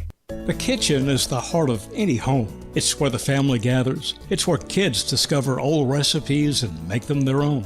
Just starting out or just now getting started on the dream kitchen you've always wanted? I'm Chris Haygood, and from all of us here at Bob Wallace Appliance to the home builders and the homeowners of the Huntsville area, a heartfelt thank you for buying local. We're in Huntsville, Florence, and Coleman, and online at bobwallaceappliance.com. If you're ready to lower your utility bills, it's time to call Eagle Insulation. Eagle can handle it all. Attic re-insulation, insulation removal, wall insulation, and new construction insulation, commercial and residential. Our primary goal is to save you money, and lots of it. Typical clients realize their return on investment within 3 to 6 months. That means the re-insulation actually pays for itself and then some. See if we can help you. Contact Eagle Insulation today, 256-755-1556, or log on insulatewitheagle.com. Outdoor season is coming. Can't wait. Here at Brooks & Collier, neither can we. Outdoor season is also grilling season. And we have plenty of grills and smokers in stock from Traeger, Blaze, and Big Green Egg. There's the greenhouse, new indoor items and home furnishings as well. Whatever it takes. Browse over 2 acres of furnishings. Can't wait. How about you? North Alabama's indoor and outdoor living headquarters for over 75 years. 813 Meridian Street and at brooksandcollier.com. Are you in the market for a recreational vehicle? Do you want to get out and see more of this beautiful country? Well, imagine hearing the laughter of your little ones enjoying gooey s'mores by a cozy campfire and making lasting memories with your friends and family from the comfort of a new camper. We can make your dreams come true at Hall's RV. With over 15 years in the camping business, we know how to get our customers into the perfect camper. We have several models and floor plans here for you to choose from, both new and used. We're family owned and operated with fantastic deals and great service. Everyone wants to work with people they can trust, so come on down to Hall's RV and get the deal of a lifetime. We'll treat you right and get you on the road in the camper of your dreams. Visit us on Highway 431 in Albertville. Hall's RVs, where we sell fun. Or see us on the web at www.hallsrvsales.com. Got a wreck at Madison Boulevard and Slaughter Road. HPD rolled up on it. They do not want to report there. And we got 53 in Douglas. That one's got southbound blockage. Actually, they pulled to the side of the road, so it may not be slowing traffic down too bad. And we got Nance Road in Capshaw. Apparently some power line damage there. Utilities asking HPD for traffic control. Officers, construction workers, and first responders put their lives on the line every time they step on the roadway. Why not make it safer for them? Move over. It's the law. Captain Nick in the Jordan Lane Popeye Skywatch Traffic Center. You know, this process is all about talking ball. Listen to Talkin Ball with Scott Tyson and Drew DeArmond. What did they want privacy for? To just start talking ball. Every weekday morning, wake up with Scott and Drew. It's Talkin Ball. 97.7 ESPN, The Zone. This is Eli Gold, voice of the Alabama Crimson Tide. Now more of Talkin' Ball with Scott Tyson and Drew DeArmond on your home for Crimson Tide Sports 97.7 ESPN The Zone. Roll Tide. All right, indeed. Welcome back. Talking Ball, 97.7 ESPN The Zone. It is 8:27 on a Thursday morning. And yesterday, the temperatures here in the Tennessee Valley got up to around 85 degrees. Good and warm. Today, we're going to be somewhere around Chilly. there again. Well, no, I mean, we're going to be up in the 68, 69 degree range. Kind of chilly and hot, rainy right now, though. But not as hot. I guess you could say that kind of like the Tennessee baseball program. They were red hot coming out of the weekend. Maybe not so hot because they did suffer a loss, but they haven't lost an SEC play yet, so I guess you can still say they're hot there as well. Well, you might say that now Alabama may face a pissed-off Tennessee team, just quite frankly, because they finally lose a game, and it's just been an amazing run for the number one ranked Vols. They were 31-1 going into Tuesday, had won 23 games in a row. They played at the beautiful Smoky Stadium against Matt Braga and Tennessee Tech. Tennessee Tech had come to our community and played Auburn and lost, I believe, a 4-3 game, a very tight ball game, and led late, but Auburn came back and got that win. In fact, I think Tennessee Tech led 3-0 in that game at one time. And they get the win over Tennessee 3-2. Against Ben Joyce, the kid that's been throwing 104 miles an hour. But again, this is still a 31-2 Tennessee team, and we're going to talk some Tennessee baseball, get a spring football update with our next guest, and you can, of course, hear him on the Sports Animal on 99.1 and WNML in Knoxville, Tennessee. And you can also read his work. His blog is outstanding for them, and he's part of the IMG Radio Network for Vol Baseball. And, of course, that's Vince Ferrara. Vince, welcome back to Huntsville. You're doing, Scott. Good morning. Good morning, guys. How we doing? We're doing well. Was it one of those things? I've said this about baseball. It's so hard to do what Tennessee has done. They've set a record, 12-0. No one's ever done that in the SEC to start a year. But to win 23 baseball games in a row, it's really even more remarkable than we've seen in basketball when we've seen Kentucky take an undefeated season into the Final Four, even more remarkable than what we've seen Alabama do in football, LSU a couple years ago. Winning 23 baseball games in a row was pretty stunning. It was, and it's contrary to logic because baseball is a sport where you fail a lot or where you don't get the results because occasionally there are times where you get it out and coaches look at it as a quality at bat. So it's not always exactly succeed, fail, but there's still a lot less of the productivity than you would think in some other sports. So it's so hard, just so difficult to be consistent in baseball when you have to have so many things come into place. And this team had been able to overcome that. They didn't have the natural letdown of being the number one team and then being satisfied with that, especially when you haven't achieved a lot of the things they had achieved, yet they were still able to handle all those situations, new situations, until Tuesday night. And, you know, there were different circumstances there. Obviously a different ballpark, as you mentioned, great ballpark. Mm-hmm. They had wood bats, and which we were really looking forward to seeing. And we just didn't see a whole lot of balls in play. There were a ton of strikeouts on both sides, And then I think the biggest difference in that game, guys, was Carter Ganaway, a reliever who came in with an ERA of 9. He was untouchable.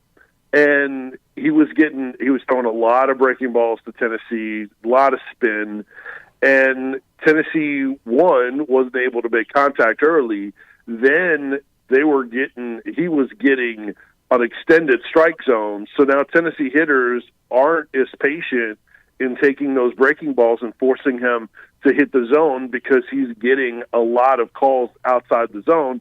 So then Tennessee was chasing, and then they were never able to catch up. Ganaway was always ahead of them, and so it was tough. And Tony Vitello wanted a more patient approach, and that's what he pointed to more than anything else. But the key is obviously on how you respond to that, because now other teams are going to load up on those spin pitches, the breaking pitches, and how does Tennessee handle that?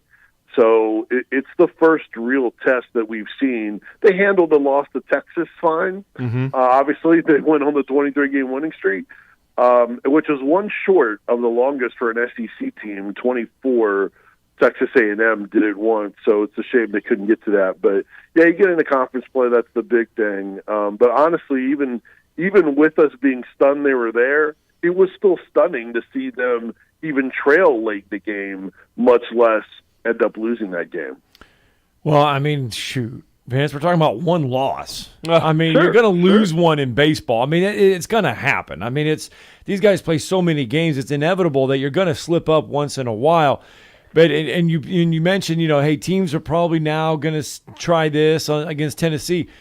But has Tennessee been able – I mean, I can't believe that teams haven't been throwing Tennessee these pitches before. Is this just a one-game anomaly that we've seen Tennessee struggle at, not be patient, maybe push a little too much because of the streak and all that stuff? No, Tennessee hasn't struggled. It hasn't been, in the scout.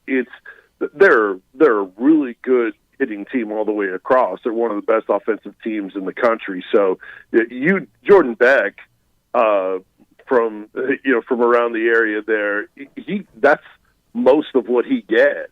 But the key is this year he has been patient, and then guys get behind in the count. They have Drew Gilbert behind them, so if they're going to challenge him, they have to throw him something over the plate. And he's been willing to take those walks. So they've been really patient overall. So their approach in being sped up and chasing pitches was contrary from what we've seen. So maybe ballpark, venue, the wood bats, whatever the case may be, their approach was contrary than the norm. They've been very patient. They have a high walk total for a team that hits a lot of home runs. So it may be something that teams continue to load up on even more in their percentage of breaking balls to fastballs, but it's how Tennessee reacts to it and not be sort of spooked by and overreact to the balls and strike calls from the umpire, because it is a natural connection. If you're getting an extended zone, now you're going to swing at pitches thinking you're going to get a called strike, and now you're chasing things out of the zone and hunting pitches that you normally would not. And that's where they kind of got themselves in the spin cycle against Ganaway in that game. And overall, they've been so good with adjustments, even within an at-bat, that's the key. If they get back to that approach, they'll be fine. Well, and Vince, I know one of the storylines when they swept Vanderbilt and Nashville, they played extremely well as a team against Tim Corbin's group, and it's very difficult to sweep Vandy any year. But I know during the, I believe it was the Friday night game, Jordan Beck, our guy, hit a home run. He was called out due to having what they called an illegal bat at the time. But to me, it seemed like that Tennessee, they just used that as fuel and momentum. We heard some of the quotes from Beck and even Tony Vitello after the game. Has there been any lingering effect from that as far as frustration from Tennessee, or if they just kind of use it as fuel? Because you kind of made the point earlier in the conversation that Tennessee is coming off of a College World Series trip last year, but they're just starting to reestablish themselves as a dominant program. And so with people kind of coming after them a little bit, have they used that as fuel? Well, they use a lot of things as fuel. However, they're pretty connected from within already, and they take little things and have an even more of a chip on their shoulder. In that game, it seemed to fire Tennessee up. I don't think it's been a factor outside of that, really, for a couple of reasons. One is that it was an ineligible bat, wasn't necessarily an illegal bat. Gotcha. I think there's a difference there. Yeah. Because Jordan Beck got his bat back. Mhm. And if it was illegal, he wouldn't have gotten his bat back. He was ineligible because there wasn't a sticker there when they asked for the check. So had they been busted cheating or something, then that maybe, you could have an impact on that. Then people are questioning you. But I don't think that's an impact. I do think a little bit the offense has come down a little bit. I mean, obviously, the start of conference play up until that Vanderbilt series, they were putting up double-digit runs. It's come down a little bit, but then in those games, they found other ways to win since then with their pitching, and they're still pitching pretty well. It's just Ben Joyce made a mistake, and the hitter Newsom was waiting on his fastball.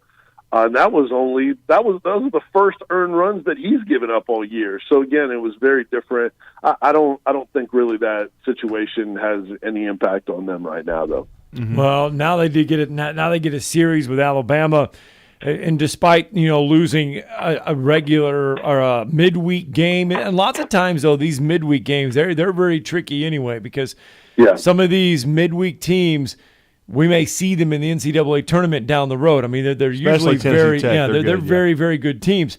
Now you get a series with Alabama, and there's still the SEC streak. There's still the SEC streak on the line for this Tennessee team, which is doing something we have not seen done in the SEC. Yeah, and Vince, it's really kind of after the last 2 weeks with Alabama, they've turned themselves around a little bit. I didn't expect to see them be 7-5 in the league, right? But this has turned into an interesting series going into the weekend. Yeah, for sure. And Tony Vitello has already pointed out how we're going to talk to Tony here in just a little bit, and we'll obviously talk more about get his thoughts more on Alabama, but. They're playing as well as anyone. I think they have the longest winning streak in the league now that Tennessee lost to Tennessee Tech.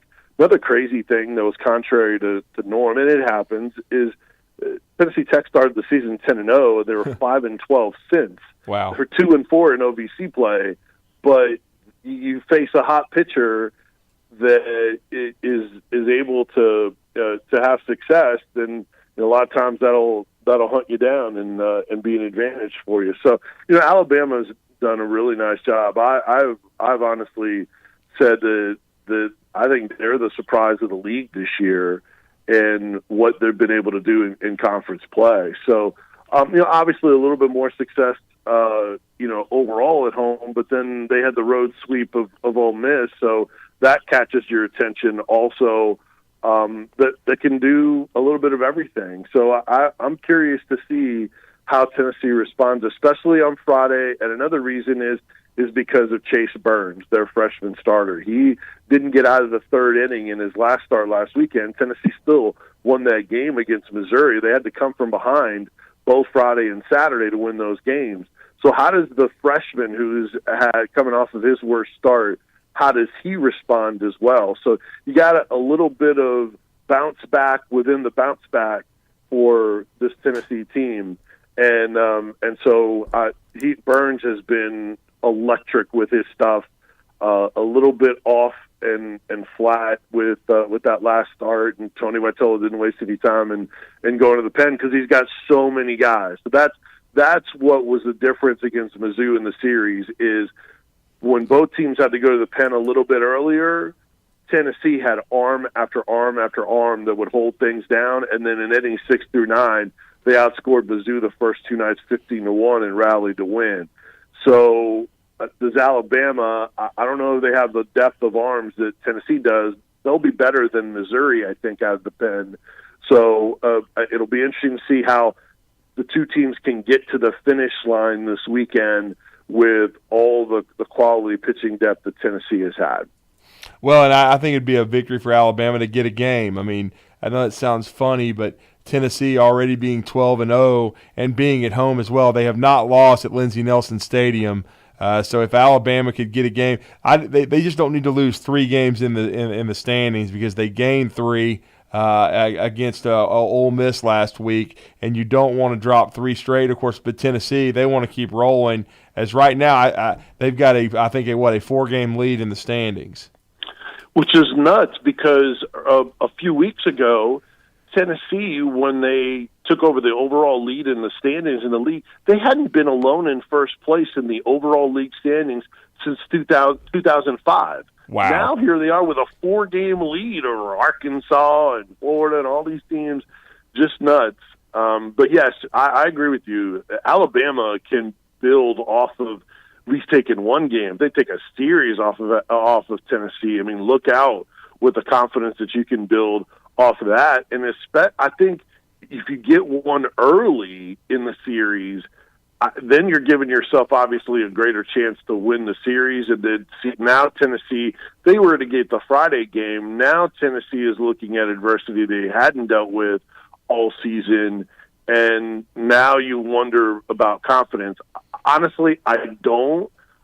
This team is too good and too confident, but these little bumps in the road are going to happen. So yeah, I think Friday will be huge in this series if Alabama can get the win. But Tennessee is I think they're going to have a different mindset, and we'll see how it pays off in what will probably be a little bit cooler this weekend than we saw earlier this week at Smoky Stadium. Mm-hmm. Well, you mentioned Jordan Beck, and you mentioned him briefly, but obviously he has a lot of attention here. He gets a lot of attention from a lot of people. Are we surprised by what he's doing right now, or is this him settling in and living up to expectations? No, I think he is playing a lot like a lot of us anticipated. He's hit with power. He's even improved on his discipline and drawing 14 walks on the year. For a power hitter, his strikeout numbers aren't crazy at 29. You're going to get some. He's shown the ability to run the bases. Just driving in runs. He's had an excellent season. 313 on the year is terrific in right field. He got to a ball that one-hopped the wall and held a hitter to a single the other night at Smoky Stadium. So he has a lot of tools, and he's Tennessee's highest draft prospect for this coming draft, because Blake Tidwell has still not worked his way all the way back. He was a preseason first-team All-American, a freshman All-American last year, projected first-round pick. But we'll see what he builds himself up to. Right now, he's still pitching. He started that game and was dominant in the first inning. So he hasn't worked his way into the rotation yet. So if he does, then maybe Tidwell will be a higher draft pick. But those two are the tops on the club. I think he's had a really good year, and I wouldn't expect anything to change down the stretch. And then, Vince, no spring game for the Tennessee Vols this year due to construction at Neyland Stadium. They had the all-Vol weekend last weekend. But give us a spring football update for Tennessee. Yeah, I think the biggest positive is that we haven't heard of notable injuries for this team. They have their final practice today, and we're going to talk to Josh Heupel afterwards, and right after Tony Vitello, and I think that's a positive because this team does not have a whole lot of depth. Mm-hmm. So the fact they had a scrimmage which they broadcast to some fans on campus during all fall weekend. We were allowed to view it in the 45-degree sleet, by the way, in Knoxville last Saturday, which is just so bizarre. It's sleet, and then 5 minutes later the sun's out, and it's 10 degrees warmer, and then it's sleet again and cool down. It's just crazy.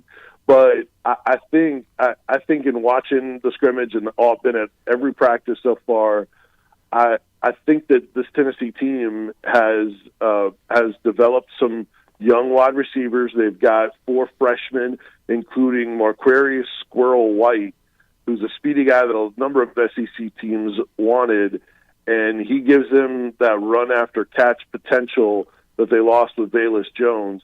Tennessee has some good options in the slot, and then Chaz Nimrod, a kid out of Arkansas, the Razorbacks obviously wanted. He's been another really impressive receiver.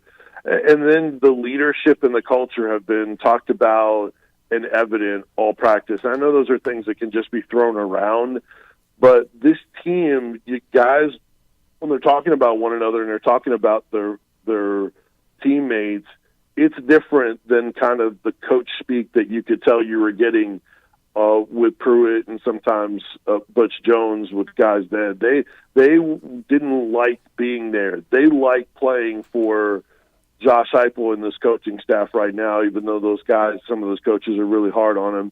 And I think another thing is they haven't had numbers in the secondary. They had 4 guys out the entire spring, a couple other guys held out of the scrimmage, but, you know, a couple of those guys are already back. So nothing big. I think some positions we're still not going to find out until the fall when they're closer to 100%. But I think they've just been able to develop some individual guys. The leadership of Hendon Hooker is evident. Taven Jackson, the freshman 4-star quarterback, looks poised. I guess he's kind of battling Joe Milton for the number 2 spot, even though Milton has looked a little bit better. But this is Hendon Hooker's team with a coach that has connected with his football team. And I think when you have popular coach and player, I think you're going to have fan interest and excitement. And I think that's where, even though they're not a perfect team by any means, they're still a team that I think has some fans excited about what they can do this year, potentially finishing second in the East. Well, Vince Farrar, great job. Alabama, Tennessee will get started 5:30 Central Time. You'll be able to hear that here on 97.7 The Zone, the Alabama Crimson Tide Sports Network on Friday, Saturday, Sunday for the series. Vince, we always appreciate the time. Let everybody know how to connect with you. Yeah, I appreciate it. Yeah, the only bummer about this weekend, always great to see friends at Alabama, is that my guy Chris Stewart isn't going to be able to make the trip because there's the Alabama A-Day game, and he'll have broadcast duties for that. But we'll see our friend Roger Hoover, who I saw last weekend as well. So you can follow me on Twitter at Vince Sports, VINCE Sports, and then our website, which has tons and tons, practice highlights, all the interviews of players and coaches, 991thesportsanimal.com, blogs, and all that kind of stuff, as you mentioned. So really appreciate it. Always fun to be on with you guys. Thank you, Vince. Thanks, Vince. Thanks, guys. All right, let's get a break in. Tomorrow's headlines today, and we got some good ones when we return.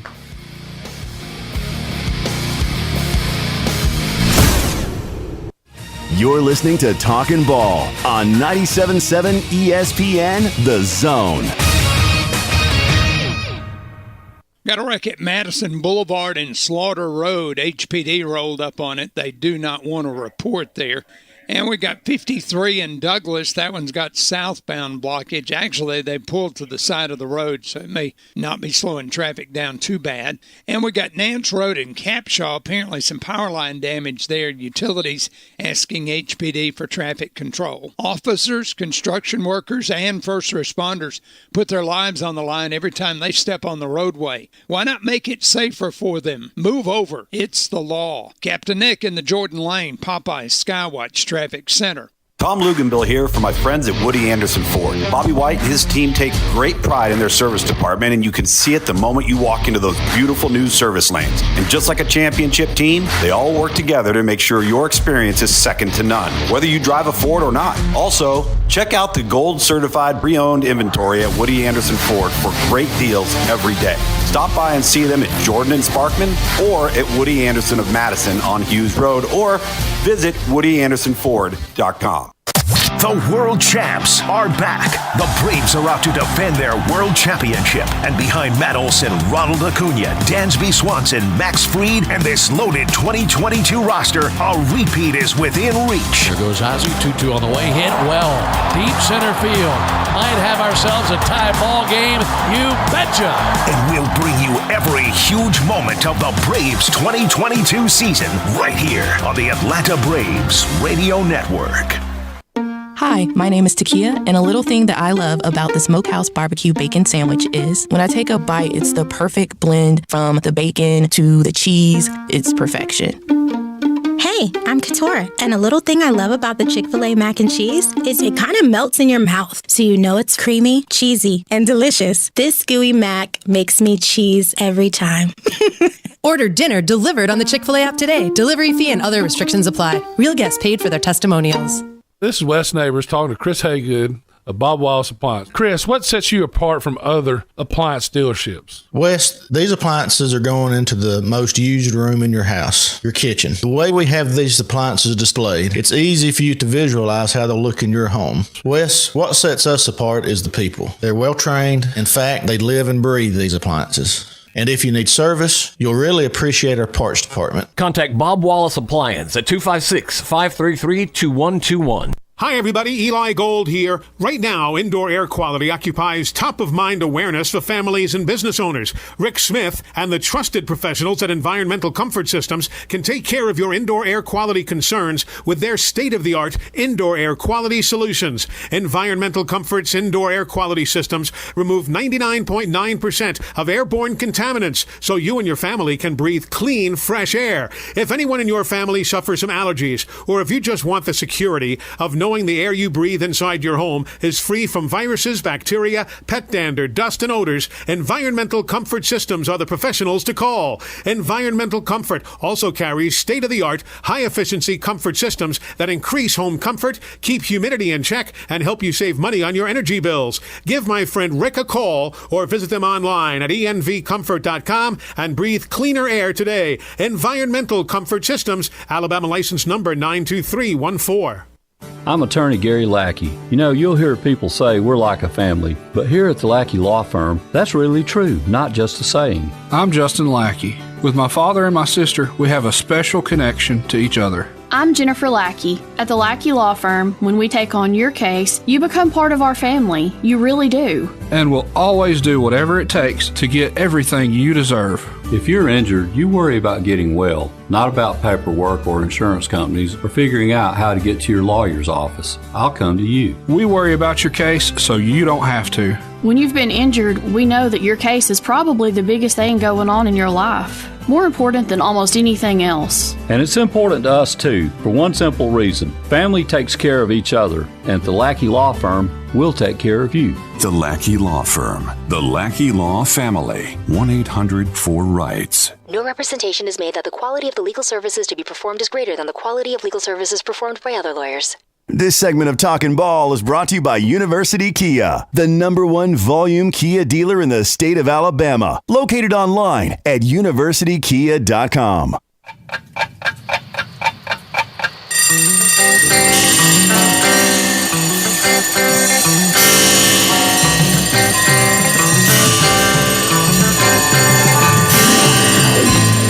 It's time for tomorrow's headlines today with Scott Theisen and Drew DeArmond on 97.7 ESPN The Zone. And the Alabama High School Athletic Association giving us our first headline of the day. And that is beginning in 2023, baseball, softball, and soccer are ditching area play. And they are going to go to region play. Currently, right now, the top two teams in the area advance to the tournament in the state playoffs. Next year, they're going to go to region play, and it's going to be 4 teams. The top 4 teams in each region will advance to the state playoffs. Softball, the top 4 teams in each region will advance to the regional tournament. And soccer is the same way. The top 4 teams in each region will advance to the state playoffs. So doing away with I guess you could say, your area tournaments and stuff, and moving it to a region play. Yeah, very interesting move starting in 2023. Every sport will go to region play. I'm actually surprised this didn't happen sooner, but, again, I think it's a good move by the AHSAA, and it may change the way the playoff format. There's been some talk of, not having to play the same team maybe 5 times. Right. When you end up going on a playoff run, if you have 2 really, really good ball clubs like this year in 7A Area 7, Huntsville and Sparkman played 4 times. And then, of course, Grissom and Sparkman played 4. Of course, some of that was also Huntsville City Classic, but there are times that you will have to play a team like a Vestavia and a Mountain Brook in the past, where you might have to play 5 times against a squad when you're talking about the regular season area tournament and then potentially in the regionals. It'll be interesting to see if basketball eventually adopts this. But baseball, softball, and soccer, the first 3 to ditch the area play. So we'll see if basketball eventually moves to that or not. So 256-576-4977. That is the number to the Neighbors Wealth Management Hotline. If you do want to get in on the show this morning, you do have a few minutes to do so as well. Some other headlines to get to and go over. I did have them sitting right here, and I got to find them. The Atlanta Braves yesterday, Drew, they're struggling there against the they dropped a series to the Nationals. They lost 3-1 yesterday. Max Fried had a rough first inning. They kind of set the tone. They were down 2-0. They end up dropping the game 3-1, so it's a disappointing series at home. Really a disappointing homestand for the Braves. They end up 3-4 to start the season. Now they head to San Diego to take on the Padres, but it's still a marathon, not a sprint in baseball. I was going to say, with what happened last year, I mean, if the Braves you can't fan, get too discouraged. You just gotta be patient with this. The pitching is going to come around. I think Fried will get better as the year goes on, much like he did last season. And then offensively, they didn't swing the bats real well, except for one game against Washington. Need to get them going on the West Coast. All right, that is going to do it. 2 hours, just like that. We are done. Talking Ball, 97.7 ESPN, The Zone. Good times, good fun, good show. Thanks to all the callers, all the guests. We had fun. But back at it tomorrow. We're going to wrap up the week tomorrow. Yeah, a quick week on Friday. Looking forward to that show. Thanks to Hunter Royer. Thanks to Vince Ferrara. Everybody stay dry, stay cool out there, and we'll talk to you tomorrow, 7:01 a.m. But the Czar and Chad Guathney from 10 to noon, and then the drive tonight. I believe the Czar is sitting in for Steve Moulton before some Havoc hockey. And everybody have a great rest of your day. See you guys tomorrow.